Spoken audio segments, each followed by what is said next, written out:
a point where gravity is so strong that not even light could escape. Astronomers now believe that these objects, known as black holes, exist. They inhabit the centers of almost all galaxies, where they can grow to be millions or billions of times the mass of our sun. Despite this history and growing astronomical evidence, we have never actually seen a black hole. The Event Horizon Telescope, or EHT, is the first experiment designed to capture a black hole's image.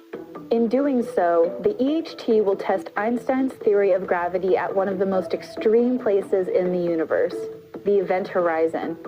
The best chance we have of taking a picture of an event horizon is the supermassive black hole at the center of our own Milky Way. Though it is 4 million times as massive as our sun, it is so far away that mapping its event horizon is equivalent to standing in New York and counting the individual dimples on a golf ball in Los Angeles.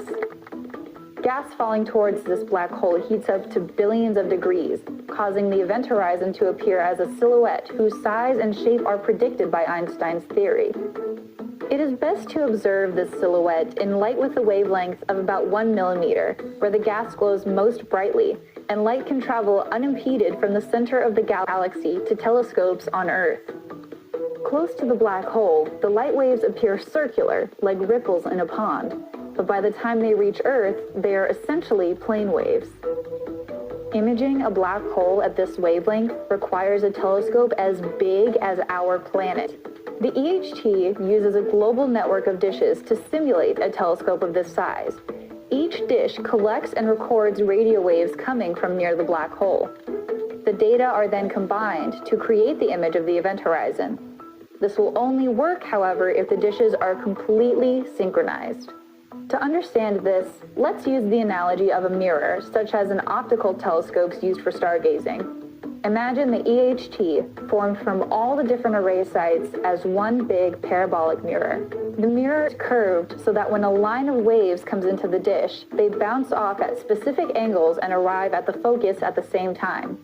When the EHT sites are synchronized, their recordings can later be perfectly aligned in the same way that the mirror aligns the optical light.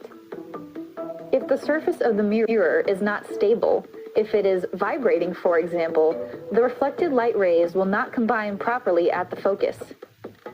For the EHT, an unstable mirror surface is analogous to an unstable recording. To ensure stability, the EHT uses atomic clocks that would lose only 1 second every 100 million years. The amount of data recorded during observations is so large that it could never be transferred over the internet. Instead, the recordings are stored on hard disks and shipped back to a central facility for processing. There, a supercomputer combines the data from all the sites, staggering them during playback to account for the time difference between waves getting to each telescope.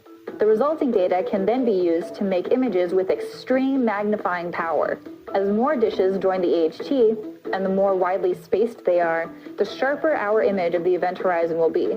In April 2017, the EHT coordinated observations of the Milky Way's central black hole using a global network of telescopes. An international team of astronomers is analyzing the data, eager to bring a black hole into focus for the first time. The result could transform our understanding of black holes, gravity, and even the universe.